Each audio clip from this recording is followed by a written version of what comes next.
गोटे बड़ बरगछरे एक चढ़ई तार बसा बांधि रहुथिला। सेही बसारे तार छोट छोट अंडागुड़िक थिला। चढ़ईटी निज बसाकू नहीं बहुत खुशी थिला। दिने जंगलर एक अहंकारी हाथी सेही बाट देई जाउथिला। खरा जोगु हाथीटी बहुत विरक्त थिला। से निज शक्तिर प्रदर्शन करिबा पई सेही बरगछर डालगुड़िकु जोररे हलाइबाकु लागिला। चढ़ईटी बहुत अनुरोध कला, गजराज दया करी एही डालकु हलंतु नाही। मो बसारे छोट अंडा अछि, सेगुडी को भांगीबो।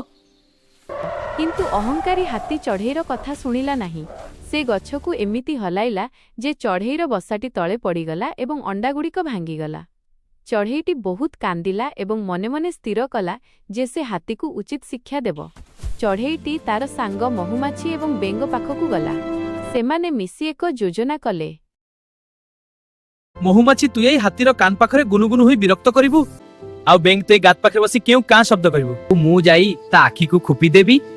महुमाछी जाई हाथीर कान पाखरे गुणुगुणु होई मधुर स्वररे गीत गाइला। हाथीटी सेही स्वररे विभोर होई आखि बंद करिदेला। सेही समयरे चढ़ईटी आसी हाथीर आखि को खुंपी देला। हाथीटी किछि देखि पारिला नाही। हाथीटी शोषरे आतुर होई पानी खोजिला। बेंगटी एक गभीर गात पाखरे बसी कें कां शब्द कला।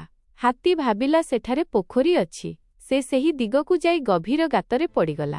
हाथीटी निजर भूल बुझी पारिला।